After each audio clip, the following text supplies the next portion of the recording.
Today we're gonna learn the other two graphical techniques, okay, which are histogram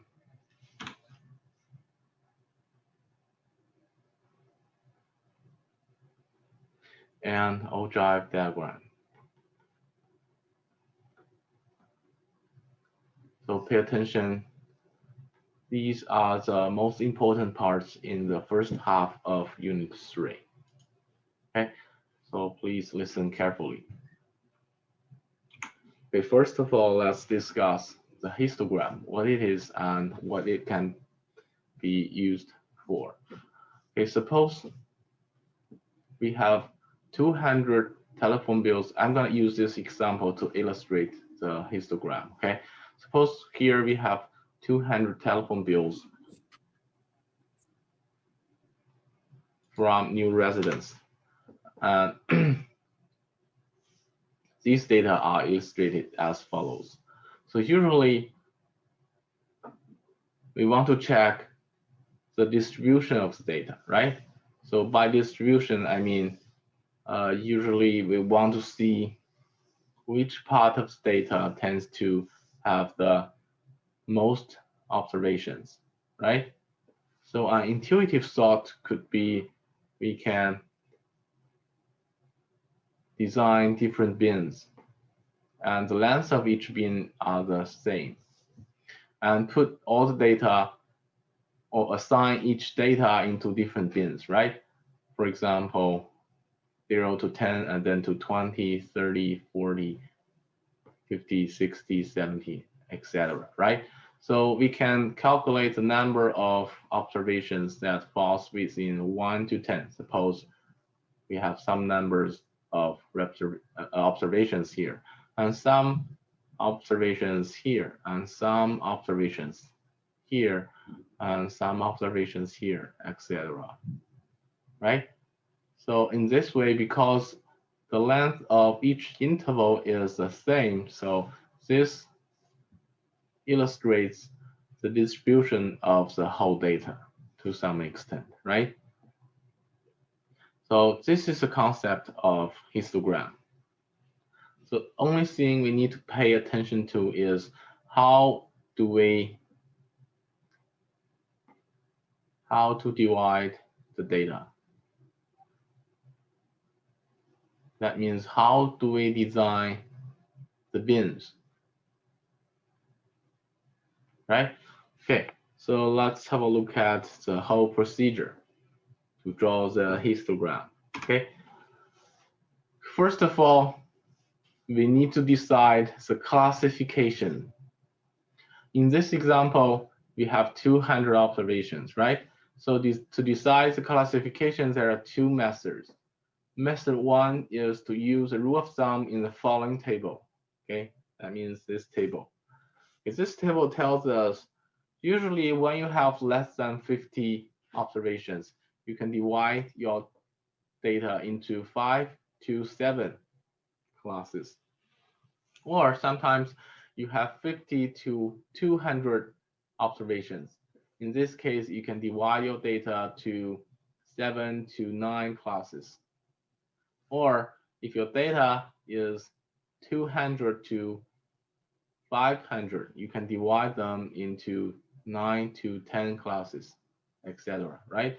This is a rule of thumb. It's not very strict. It's just a guidance, okay? So for example, in this example, our sample size is 200, right? So we can either use this row or this row, right? So we can use, if you use the second row, you can divide your total data into 7 to 9 classes. If you follow the third row, you can divide your data to 9 to 10 classes. Both of them are okay, okay? So here, according to the table on the left, we can then choose a number of classes being 8, because 8 is a good number, right? It's an even number and can be divided by 2. So now here we choose number of classes equals 8. Okay, And there are method 2. In method 2, you can use the following formula. The number of class intervals equals 1 plus 3.3 log n. Okay. Of course, you can also use this method. So suppose we use method 2. Let's have a look. If we have sample size of 200, what is the number of class intervals? Class intervals would be 1 plus 3.3 log 200, right? Log 200 is actually log 10 200, right? When the base is 10, we can ignore the base. Okay, so let's calculate log 200 is actually, okay, this time I'm going to use a calculator. 200 log is 2.30. So times 2.30. Okay, so this gives us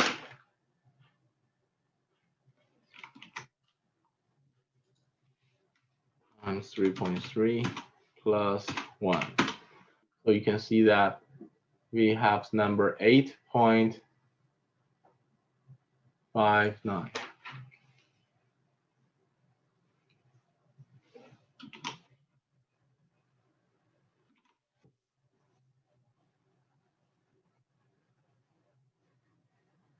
Which is approximately 9. Okay, so you can either choose 8 groups or 9 groups. Understand? Okay, so that means this is a whole data, right? You can either divide your data to 8 classes or 9 classes. Okay, we choose number 8 because 8 seems easier to do, right? So this is 8 groups. Any questions? Okay, next step.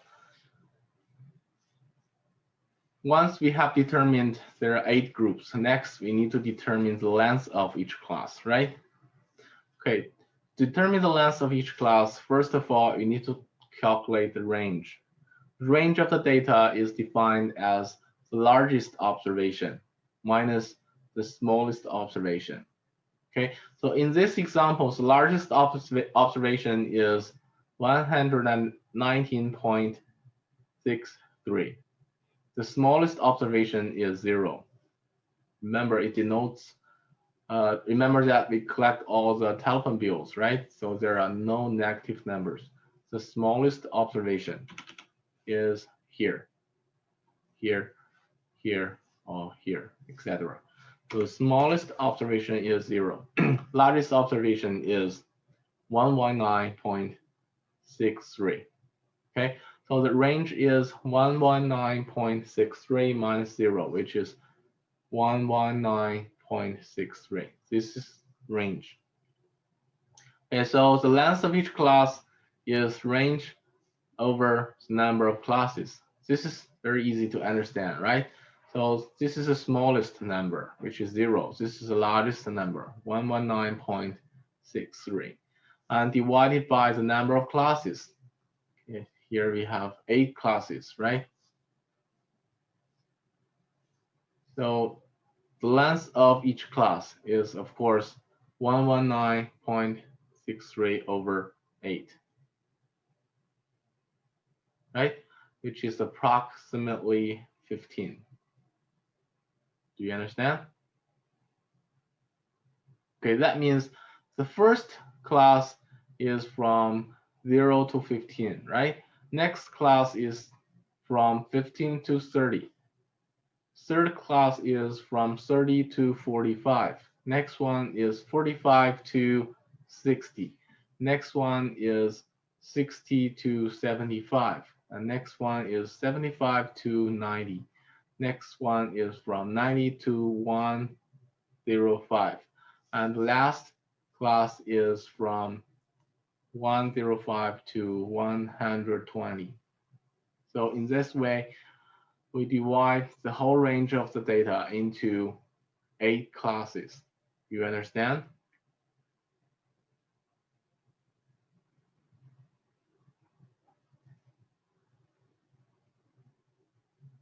So here's a question.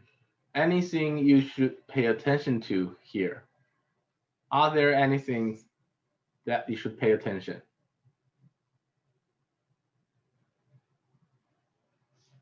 Okay, the thing you need to pay attention to is all of the classes cannot be overlapped, right? Because if they are overlapped, when you assign each data, you cannot decide which class it belongs to, right? So pay attention here. All the classes cannot be overlapped. Okay, so that means pay special attention to the edge here. Okay, so the lower limit of the first class is always containing the smallest observation. And the upper limit of the last class always contains the largest number, right? So these two are inclusive. But for the first interval, if you use inclusive sign here, for the next class, you cannot use inclusive sign here. You should use exclusive, right? That means you assign 15 only to the first class, not to the next class. So if you use the inclusive sign here, you should use exclusive sign in the next class. So only in this way, the two groups are not overlapping, right? So if we have an observation of 15, and then we know that this 15 should be assigned to the first class, not the second one. Do you understand? Okay, so following the same logic, if you use inclusive sign here in the second class, you can only use exclusive sign on the lower limit of the next class, right? So following the same logic, you can see that actually the lower limit of each class is always exclusive, except for the first group, because the first group must contain the lowest value. And the upper limit of each class is always inclusive.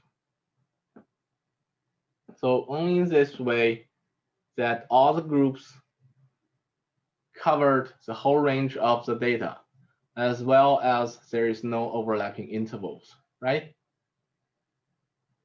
Okay, so basically the groups are 0 to 15 inclusive, right? And then exclusive 15 to inclusive 30. And then exclusive 30 to inclusive 45. And then exclusive 45 to inclusive 60. And then exclusive 60 to inclusive 75. And then exclusive 75 to inclusive 90. And then exclusive 90 to inclusive 105. And then exclusive 105 to inclusive 120, right? And there are 8 classes.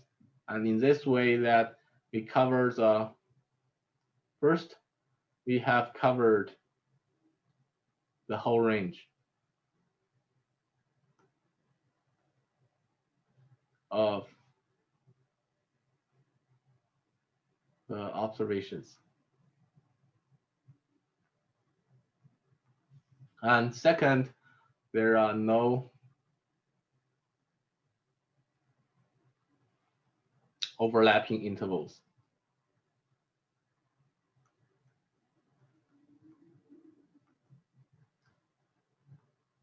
So in this way, that when we have any observation, we can easily assign to one of the intervals, right?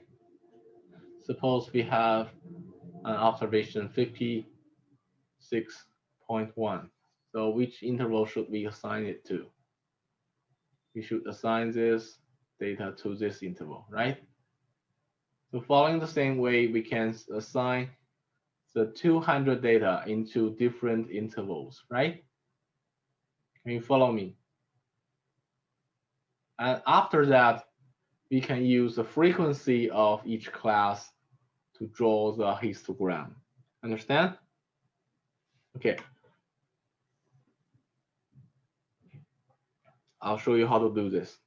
Okay, so the horizontal axis denote the 8 classes here, right?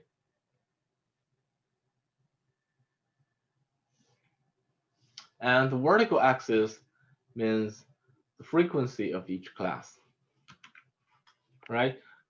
So here you can see that we have assigned each data to different class limits. So using this way, we get the frequency of each class, right? So now we can use the frequency as a vertical axis and draw different bars. Note that there are no intervals, no gaps between each bar, right? Because there are no gaps between each interval.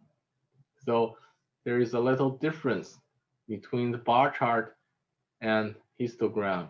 In histogram, the bars has no gaps between them. All right. So in this way that we can see a general distribution of the 200 telephone bills, right? So as you can see here, there is a trend in the 200 telephone bills data. So here we have a lot of data, right? And here we have relatively many data. So there is a concentration between 0 to 30 and another concentration between 75 to 120, right? So the histogram really gives you a general concept of the distribution of the data. Do you understand? Okay, and now I'll illustrate. Actually, this is a way you can draw histogram on the paper, right? So in practice, we can actually using tools to draw the histogram. Okay, I'll show you how to do this. All right, now I'm going to use an example to illustrate how we can draw the histogram using the Google Sheets. Okay, if you don't have Google Sheets, for example, if you are in China, probably can't log into Google service, right? You can use Excel or WSP. So the concepts behind them are the same. Okay, so suppose we have 2 columns here. The first column is a name. For example, it could be student name. The second column means their height. Okay, so the first row means student A has a height of 170 centimeters. Row 2 means student B has a height of 175 centimeters. Okay, so now we have 30 rows, as you can see here. That means 30 students, right? 30 students with different heights. Now the question is, I want to see the distribution of their height. What is the trend? What is the pattern between their height? So how we can do this? When you want to illustrate the distribution of one variable, the best choice is to use a histogram, right? So now we can draw the histogram here. Okay, first of all, select all the data that you want to create your histogram from. Next, click Insert, and then find Chart here, and click Chart, and automatically it will recognize that you want a histogram, right? There is some intelligence there. Okay, so basically this is your histogram, and you can fine tune the histogram to make it look nicer. For example, you can use different bins. So in this way, it only has 1, 2, 3, 4, 5 bins, right? So if you want to have more bins, click Customize menu here and select histogram. And you can assign different bucket size. Bucket size means the number of classes. Okay, suppose here we can use number 8.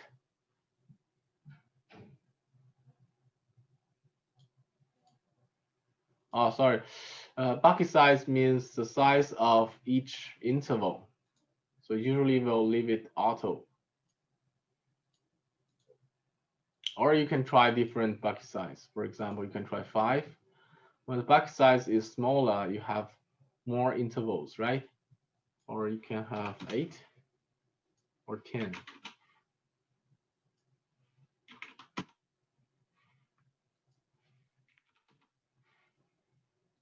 So let's try 10.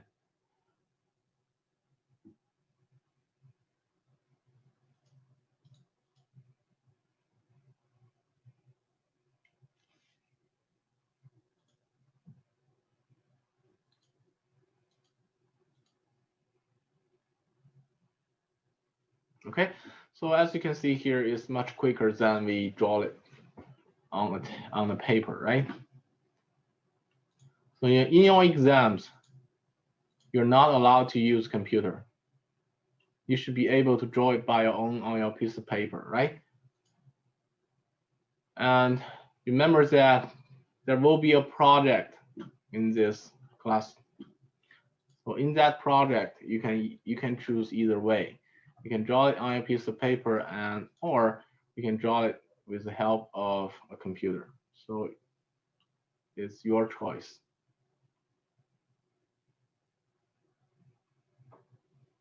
Okay, so have a try of this. Any questions? Let me know.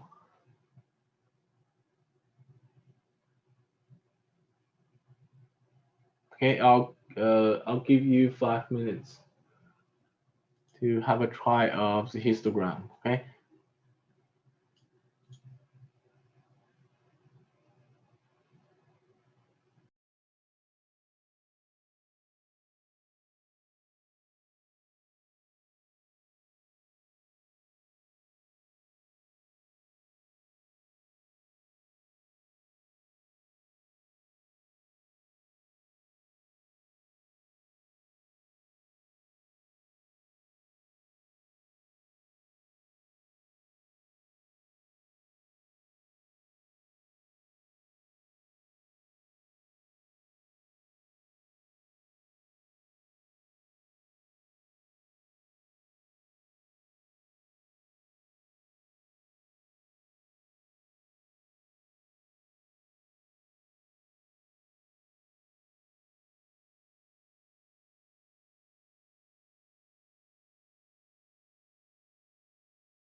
All right, welcome back. And now you should be able to draw the histogram either on a piece of paper using a pencil or with help of a computer. So next, there are some technical terms in histogram you should be familiar with. First of all, symmetry. What is symmetry? So when you draw histograms, the histogram could look like this, this, or this. This is called symmetric.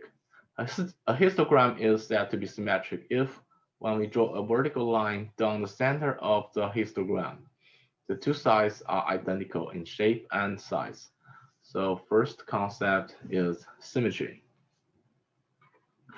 And next, when you have a histogram in this shape or in this shape, they are called negative skew or positive skew. So next concept is called skewness.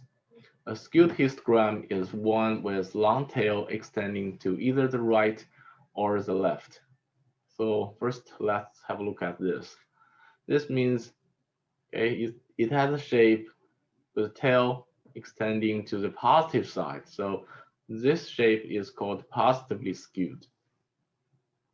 Whereas the second graph here has a long tail extending to the negative side. So this is called negatively skewed. Okay, so basically positive skewed is equivalent to positive skew. Or we can also call it right skewed or right tailed or skewed to the right. All of the expressions here are the same. Okay, you need to know the pattern. When we say positive skewed, you need to know the pattern of the histogram. Okay, so on the contrary, negatively skewed is actually negative skew, which is also called left skewed or sometimes left tailed or equivalent to skew to the left. All these expressions are the same. Okay, any questions?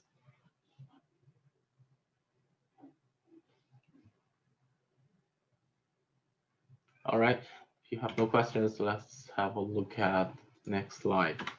Next slide is a concept of modality. A unimodal histogram is one with single peak. Suppose we have a histogram here. As you can see, the second graph only has a single peak, right? So this graph is called unimodal. When you have two peaks, such as shown in the left-hand side graph, this is called bimodal. Okay, so we have two concepts here, which is unimodal and bimodal. Okay, next you need to know what is a model class. Model class is the class with the largest frequency. Okay, so in our previous example, as you can see here, the largest observation is the first group, right? So the model class is here. This is our model class. Understand? All right. Next concept is called bell shape. What is a bell shape? Bell shapes should look like this. Looks like a bell, right? So if you have a histogram and it looks like a bell here, this is called bell-shaped histogram. A special type of symmetric unimodal histogram is one that is bell-shaped. So that means if you have a bell-shaped histogram, usually it is symmetric and unimodal. Okay, The reason why it's important is that many statistical techniques require that the population be bell-shaped. Drawing the histogram helps verify the shape of the population in question. So remember this concept here, okay? All right, any questions? No? Okay, next, we'll have a look at ogive diagram. Ogive diagram is very similar to histogram, except that this time we draw the diagram using cumulative relative frequency instead of relative frequency or frequency. So here, ogive diagram displays the cumulative relative frequency distribution. Okay, so let's have a look at the steps to draw a ogive diagram. So first of all, there are steps which are very similar to the ones we draw a histogram. Okay, so first of all, draw the relative frequency table based on frequency distribution table. Remember how we get this table when we draw the histogram. We assign the samples into different classes, right? And then we have a frequency for each class. And of course, total number of observations, right?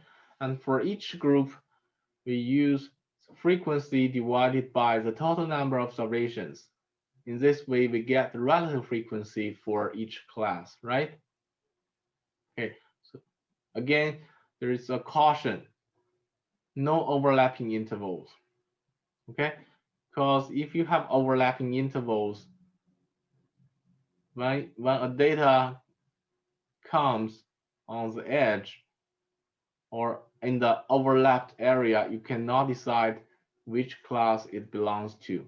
Okay, so pay attention to this. There should be no overlapping intervals. Okay, so in this table, when we have a relative frequencies, next step is to calculate the cumulative relative frequency for each class. Okay, so the first class, the relative frequency of the first class is 0.355. The cumulative relative frequency of the first class is equal to the relative frequency. Okay, the relative frequency of the second class is 0.185. Then the cumulative relative frequency is the sum of all the previous relative frequencies. You can see that 0.54 is actually the sum of the previous two relative frequencies. So following the same way, the cumulative relative frequency of the third class is actually the sum of the previously, the sum of the previous three relative frequencies. And the cumulative relative frequency of the fourth class is actually the sum of all the four relative frequencies here. Okay, so following the same way, we can calculate the cumulative relative frequency for each class. And of course, you can note that the cumulative relative frequency of the last class is always 1, right? Because this is actually the sum of all the relative frequencies here, which is always 1. Okay, so now we have different class intervals and the corresponding cumulative relative frequency for each class. And then we can use these two columns to draw the ogive diagram. Okay, the horizontal axis again means different class intervals. As you can see here, first class is 0 to 15. Next class is 15 to 30. Next is 30 to 55, to 45. And the last class is 105 to 120, right? This is the same with the ones in the histogram. The difference is that this time, the vertical axis means cumulative relative frequency. All you need is to plot the data on this diagram. So for example, the first class is 0 to 15, right? And its cumulative relative frequency is 0.355. And then we should plot this data here. So that means when we come to 15, the cumulative relative frequency of the data is 0.355, right? Okay, next one, when the data comes to 30, this is the second group, right? The cumulative frequency is 0.540. Okay, next one, when we come to 45, the cumulative frequency is 0.605, right? Okay, so following the same method, when we plot the different cumulative frequency on the graph, then we will get the ogive diagram, okay? So why this diagram is useful? From this diagram, you can easily see that, for example, this is x0. You can easily see that for a randomly chosen value, the probability of this value equals to or less than x0 is the value here. Suppose is y0, right?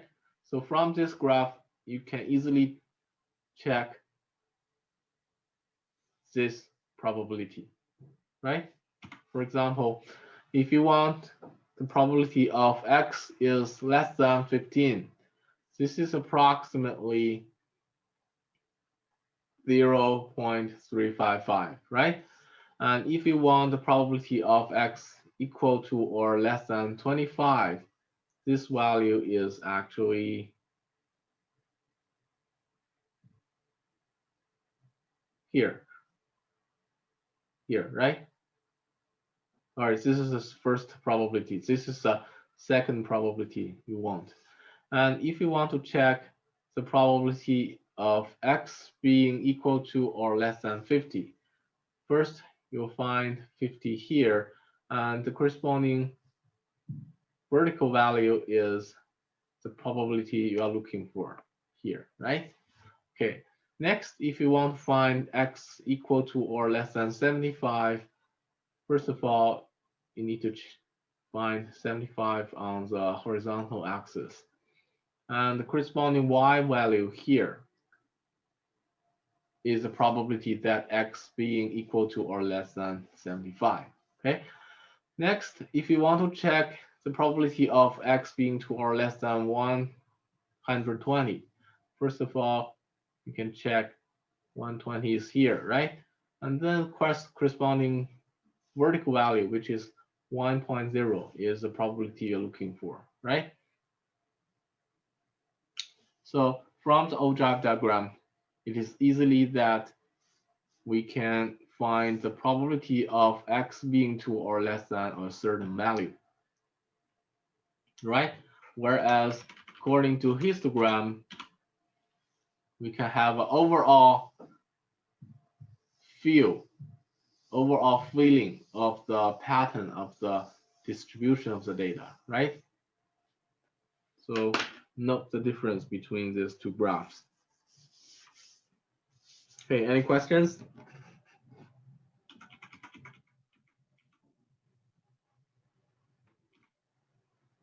All right, if you have no questions, the rest of the time will be reserved for you to do your homework.